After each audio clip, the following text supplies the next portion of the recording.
Mr. Cuban, thanks so much for taking the time. I appreciate it. Oh, thanks for having me. I'd like to talk a bit about your story. I'd like to discuss your battles with addiction. Tell me a bit about your history. Well, I'm a lawyer by trade, although I'm a tapped out lawyer. I no longer practice. Uh, Born and raised in Pittsburgh, middle of three boys. People know my older brother Mark, Shark Tank and Mavs, and then I have a younger brother Jeff. Went to Penn State undergrad, University of Pittsburgh School of Law. Took the Pennsylvania bar after graduation and passed it by some miracle. But I've never practiced in PA. I took the bar July 1986, was it? And then Labor Day 1986, I took the Greyhound bus to Dallas and, moved in with my brother Mark and, failed the Texas bar multiple times for drug and alcohol, played a role in all that. Discovered cocaine in 1987. Then cocaine and alcohol basically took over my life. And then went to jail, got DWI in 1990, three failed marriages revolving around drugs and alcohol. Then in 2005, I became suicidal and was very fortunate to have close family where they intervened and took me to a psychiatric facility. But I still wasn't ready for recovery. And then I was back out. I lost my career as a lawyer. Went to work for my brother. That didn't work out too well either. And then the Easter weekend 2007, I made a second trip back to the same psychiatric facility after a drug and alcohol-induced blackout. And that's when I finally turned things around and began my recovery journey. And you said about yourself that one of the reasons behind this was that you never had a purpose. How important is that? I think I refer to it more in terms of identity. I mean, purpose is important, right? But with purpose comes identity. I never really had a self-identity. I was bullied severely as a kid, or my identity was negative. What I saw in the mirror was just awful to me. I was bullied severely as a kid, physically assaulted. I was a heavy kid, bordering on obese, and at school, although this was before, obviously, this was before the internet, when bullying meant, going viral meant 15 kids in the lunchroom knew something had happened. And so that really shaped my identity. And everything I did moving forward was to change this horrific image I saw in the mirror of this fat pig, as I was so often called.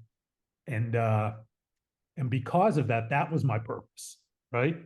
My purpose was always to not see and not feel negatively about myself. So I ended up, my behaviors revolved around that purpose, and that is not a healthy purpose. So it's important to have a healthy purpose in life and have goals and have a healthy self-image and have your own identity, which became a huge issue for me when my brother Mark became famous. And it wasn't, obviously this isn't his fault. I mean, it's on all of us to find our own self. But I was somebody at that point, even at that point, was already heavily into drugs and alcohol and didn't know who I was. So it became easy to be, oh, wow, okay, if I'm Mark Cuban's brother, the girls will like me. I get free drugs. I go to the bars, go to the clubs, and be this person I wasn't, because the real Brian was this shy little boy. And I became really just kind of a big douchebag on the Dallas party scene. And so, and all of that while trying to practice law. I did cocaine, and I don't say this as badges of honor. It just is how it is an addiction. I mean, I did cocaine. I was doing cocaine in the bathrooms of the federal courthouse, the George Allen courthouse, the state courthouse. I remember I showed up at a TRO hearing. I got a call for an ex parte TRO, and I already popped 2 Xanax after an all-night blow fest of cocaine and alcohol. So I showed up, and I'm like, fortunately, it was a no-brainer type thing, right? Where the judge just walked through it. But I'm like, yes, okay, TRO denied. But that's how it was. And the last trial was a bench trial. It was not big deal. And I wasn't prepared, and I pulled over to the side of the road and snorted cocaine off my hand because I had a panic attack driving to the courthouse. That was my life as a lawyer, and I eventually I did PI work for a long time, and I was an unethical lawyer. I walked the bounds. I crossed the lines. I basically developed a ring. I was doing a lot of soft tissue, low impact car wrecks. And I developed a kind of a ring of chiropractors. And this was back in the day when there were no cell phones. I had a pager. So, and I'd carry around a roll of quarters in my car. So I'd get a page from one of my chiropractors, and she'd say, "Brian, we have a fish." She literally called it a fish. And so I get the payphone, I go down there, and in my scuffed up shoes, my Sears suit that I wear at my high school graduation, and I had a briefcase full of contingency agreements and letters of protection. In Texas, I don't know if they have those where you are, but they're letters where you guarantee the doctor's going to get paid out of the settlement. So you have to do that for them to treat them, right? And so I would sit there in the waiting room, and she would come out with the patient. "Oh, Mr. Cuban, what are you doing here?" Mr. Cuban is one of our top trial lawyers. Mr. Cuban's never tried a case to conclusion. Mr. Cuban will get you maximum settlement. Mr. Cuban will sell you down the river so he doesn't have to try a case. Even cut his fee, take no fee, so he doesn't have to try a case. It's just about money for drugs, money for partying. And that's the way I practice law. And I don't say that as something I'm proud of, but it's not as unusual as you might think when we talk about lawyers struggling with addiction and alcohol use disorder, alcoholism. You're probably wondering, well, has this guy ever been disbarred or license suspended? No, but it wasn't for a lack of trying. And you go back to the Texas Bar Journal. You're in New York, right? The New York Bar Journal, and we have the unfortunate moniker, the pages of shame in the back, where you go in the back and you have all the lawyers who have been disciplined, disbarred, and all those things. And a healthy percentage of those are going to correlate to drug and alcohol issues. So it's amazing my name never got put back there. You know what's funny? When you're first admitted to the bar, at least when it was now almost a decade ago, you are required to sit through an addiction movie, a seminar. They give you a CLE that you get 1 credit something, and you look around the room. I remember this moment clearly. You look around the room, and me and all the other folks around me were just half asleep, waiting to get out of there. And it's so funny because now, again, 10 years in, I can understand these things. Fortunately, I don't suffer from anything myself, but I do understand why the stresses of the profession, dealing with clients, the pressure can lead one down that road. It's something that the profession doesn't seem to have accounted for, really. Well, I mean, things are changing, and people still fall asleep at those, right? That's why it's done differently now. That's why they bring in people to tell stories, and there's more of a storytelling focus on that. When the law school, the New York, the Lawyers Assistance Program, or the New York City or the state Lawyers Assistance Program goes into law schools and stuff. Yeah, there's more of a storytelling focus than just Bueller and people drool coming out of their mouths. But I talk to lawyers who can't even remember it. I mean, they don't know, or who don't know that the Lawyers Assistance Program even could tell you what they do. And that's unfortunate. And that's not the fault of the Lawyers Assistance Program.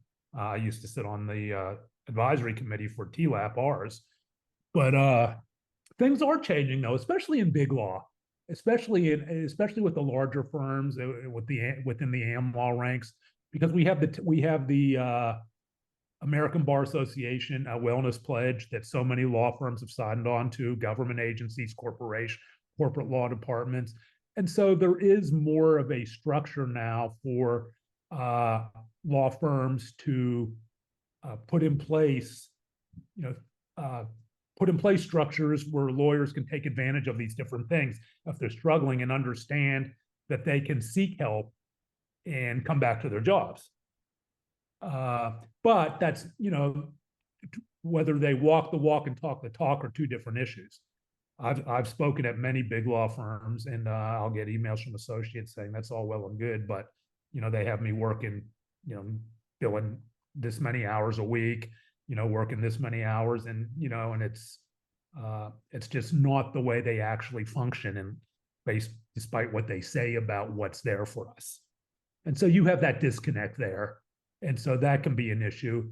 But you get below big law and you get into the medium size and the boutique, and it's much more of an issue, where profit margins are more razor, where lawyers are more commoditized, where there's a lot more stigma and less awareness of mental health issues. That when you drop below that, and I've talked to mid-sized firm lawyers, named partners, who have told me right up front, look, it's all well and good, but if one of my lawyers is struggling, I want him, her, or they to get help, but that's not on me.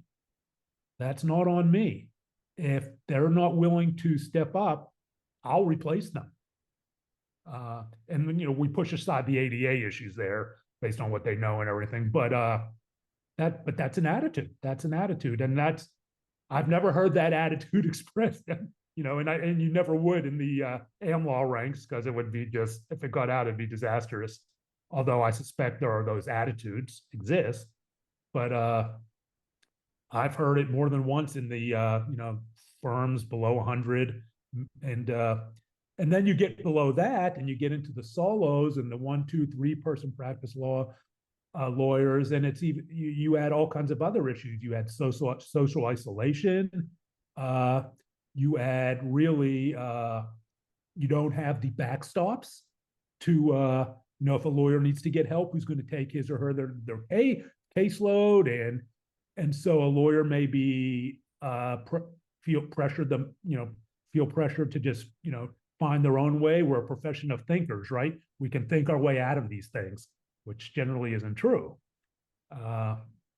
And so you have that, and even the lawyers assistance programs do the best they can, whether it's New York or Texas, to get out there and get into the smaller firms and say, look, you can get help. It's not going to get out to, it's confidential. And just as importantly, to the colleagues, getting out to the colleagues of the demographic that make up the majority of practice, right? It's not big law, it's not medium law, it's the solos and the quote unquote mom and pop shops, and let them know it's okay you're not ratting out your colleague. It's an act of concern to call the lawyer's assistance program and say, my friend, my colleague is struggling. Because I talk to lawyers who even today still don't know that it's not that it won't get out, that they are the ones who reported it. And I mean, I'm talking lawyers who have been practicing, respected lawyers who have been practicing for years and decades. I had, who have these fears that if they make the call, it's going to come out that they made the call. I remember I was back in the early days when I was giving talks, I spoke at the Dallas Bar Association, and it was specifically about the Texas Lawyers Assistance Program. And I talked about the confidentiality. And afterwards, this seasoned civil litigation lawyer comes up to me and says, Brian, I know what you're talking about. I hear you, but you're wrong. It's if I go to them, it's going to get out, and careers can be ruined. They've ruined careers. The state bar. Well, the state bar is different from the lawyers assistance program. Although sometimes it can be, they're in the same office and this and that, it can be kind of nebulous, and that could create some of the fear and stigma, right? Because they seem, you can have at least the appearance of intertwining. But and I said, well, how do you know that? Well, another lawyer told me. Well, how does he know that? Well, I think he heard about a lawyer who something happened. So you're a seasoned civil litigation attorney coming to me with a guy told a guy who told a guy. That's the stigma that still exists for many. Why are lawyers so reluctant to come forward? Are they more reluctant to come forward than folks in the general public? Because these things are stigmatized in the general public as well, obviously. Is Sure. that Well, in the law? I think for any time, I think when we take it macro, right? Let's take it to macro. Anytime you have a job and you're afraid of losing your job, you're going to be afraid, right? You don't know. And so, no, lawyers aren't unique in that regard about losing a job. But lawyers, or whether it's doctors or dentists or whatever, we are unique in that we have to have this thing from the state bar, that we have to have this little number from the state bar. And when you go online, it has to say eligible to practice law. And so, our ticket, right? So that's something that's unique to our profession, unique to, not unique to just us, doctors and stuff, but to certain professions where you lose that ticket, you're done. And that can create a lot of fear. And I think that is one reason, right? Another is fear of repercussions, losing clients, fear of promotion. A lot of the same fears that you see in other other places. But again, we are dependent on that piece of paper, that metaphorical piece of paper to practice. And we are, I think, naturally, there is a natural fear of the state bar, right? Whose job isn't to, the state bar wants you to get help, but their job is not to protect you necessarily. It is to protect the public. It's, that's the state bar's job. So, and they may dispute, someone from the state bar watch and say, well, that's not true. Well, it's the perception, whether we can dice that out or not. Okay. But it is the perception. And you are a disciplinary authority. What kind of therapies or clinical approaches work for lawyers in your experience from what you've seen? Are those things different? Are they so fact specific that it's tough to? It's fact specific, and I'm not a doctor. The only thing I'm an expert in is my own story, right? I can tell you what worked for me. There are as many paths to recovery as there are people. For me, I started out in 12-step. I therapy in 12-step. And for those who don't know what 12-step are, there are different ones, but AA is the most well-known. There's NA and some other ones. If you prefer Christian-based, there's Celebrate Recovery, which is 12-step Christian-based therapy. But there's also harm reduction and people with opioid use disorder. You see that more with Suboxone and Methadone, things that are still very, very cringy in hush-hush in the legal community, right? I mean, you're struggling, tell a judge that you need to be on Suboxone. You might, depending on where you are and the progressiveness of the jurisdiction, it's more progressive in New York for sure, less progressive in Texas. It just depends. But the legal profession is a very 12-step based recovery, profession, right? That tends to be the default. And that's what I went. Abstinence was my path. That was the only path offered to me when I got sober 16 and a half years ago in therapy. And so I did that, and it is, it worked fine for me. But for others, it just depends on the person. It just depends on the person. I don't judge any pathway. I mean, if standing on your head keeps you sober, do that. It's not evidence-based, right? But it's not evidence-based, but I don't judge any pathway. What I want to see is people, able to lead their best lives. And if that means your best lives abstinent from alcohol and cocaine, do that. I don't judge it. If you need Suboxone or be on methadone, do that. I don't judge it. So it's going to be dependent on the person. How much of this is on law schools, right? Law school is typically 3 years still. The last year, while interesting, right, you're taking art law and sports law and other things. How much of that should perhaps be substituted to teach lawyers how to operate in the profession and how to deal with these kinds of issues? That's a great question. And you have to remember, when I went to law school, it was a different animal, right? I went to Pitt Law, and we had hard alcohol ragers in the student lounge with a DJ on Fridays. I think it was once a month on Fridays. And so that, that wouldn't fly nowadays. We didn't have a dean of students then. That dean of students who tend to be the mental health point person at law schools. And there are relatively new development in the history of law schools. You take the entire history. So law schools, in my experience, I've spoken at them all over the country, are doing a much better job. And there's only so much you can do, right? You have to be pragmatic. A dean of students will tell me, look, we can't tell our students not to drink.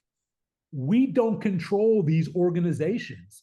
What we can do is, we set parameters on what you can do on our premises. We offer things like some law schools now have on-site counselors, right? They've budgeted for on-site counselors who have office hours. That's a great thing, and which didn't exist back in my day. They have meditation rooms. They have these different things. They have bar exam puppy days, and all of these things. Whether you can argue they're evidence-based as stress relievers or not, but if a student de-escalates as a result of being able to pet puppies and all those things and have a place to go and de-stress, that's a good thing too.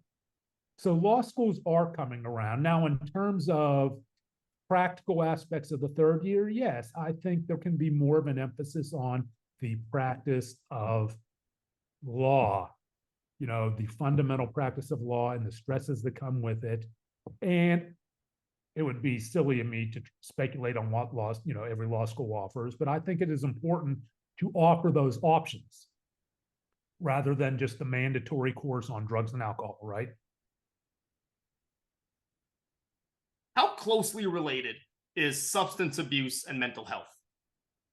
Oh, there's a strong, I'm not going to go into correlation numbers, but other than to say there's a strong correlation, an incredibly strong correlation between substance use disorder and mental health, and struggling with mental health, because a lot of people use substances to ameliorate that, if I said that word right. But sure, there is a strong correlation between depression and substance use. There's a strong correlation between eating disorders and substance use, which I've also struggled with, bulimia. There is a strong correlation between bipolar disorder and substance use and anxiety. Sure, yes, there is, which is why there's this, and certainly trauma, right? Underlying trauma.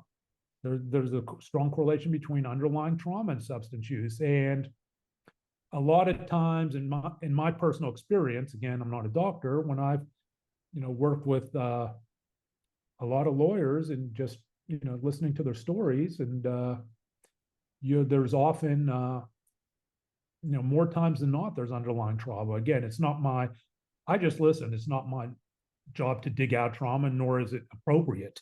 It can do harm. So I'm a listener, and I try to be a wing person in guiding people to counselors, to resources, and giving them the facts about lawyers' assistance programs versus tropes and stigma and conspiracy theories. Give them the facts, but somebody has to. That's all you can do, right? You can lay a path, you can lay a road. There's this road, there's this road, there's this road. This road offers these resources. This road is more blow and more drink. This road offers this. Which do you want to take? I can't force. There's one lawyer that I had been working with, just trying to bring them to a place of seeking help, right? And he passed away from liver failure just not too long ago. Secondary to severe alcohol use disorder. So that's the struggle too, because again, we're a thinking profession, and in law school it's a kick the can profession. You're a thinking profession, plus you're young, and you have the kick the can syndrome. Okay, I'm struggling with alcohol, or I'm struggling with cocaine or Adderall, but I can think my way out of this. if I seek help, it's going to affect my bar application. And my bar exam application. So I'll just kick this can down the road, and then I'll deal with it as a lawyer. Well, you get to be a lawyer and you develop coping mechanisms versus therapeutic mechanisms, right? You develop harmful coping mechanisms instead of dealing with the problem. So now you're a lawyer who's struggling with cocaine or alcohol or your eating disorder. And, oh, well, I'm still young. I'll kick this can even further. And what happens is, I see this in law firms, is the Peter principle of addiction kicks in. And I was just talking to a lawyer the other day about this, who identified with this. You go in, and when you're on your game, you're in big law, you're at that boutique, and you're just killing it, or even private practice, solo, and you're working long hours, and you're giving $1.25 for a dollar bill, right? You're billing it, you're giving $1.25 of work for a dollar bill, for the dollar you billed. But then all of a sudden you're breaking even. Then all of a sudden you're only given 80%. Then all of a sudden you're only given 60%. But what happens is, as that baseline keeps dropping, and the Peter principle is we work to our level of incompetence. We strive to learn more. We intake information, and the level is supposed to keep rising. It's how you advance in an organization, by working to your level of incompetence, by sponging in more knowledge, so you can keep rising. So that level keeps rising, but the level keeps dropping. And what happens? You kneel under it. So you can keep telling yourself that you're giving $1 for $1. And people, I can speak for myself, and I've seen it anecdotally. People doing that tend to have the worst self-awareness ever. When you're in the middle of addiction, self-awareness tends not to be a strength. So you're like, yes, I'm working hard, but everyone else they're whispering, oh, he's missed this. He's not returning his calls. He, showed up disheveled at a hearing. He's late. He's coming in late for hearings. Showed up late for court. Then all of a sudden there's malpractice. Then all of a sudden something worse, right? Where the disciplinary board is involved, and when you look back, there were all these signs. There were all these signs of the Peter principle of addiction at work.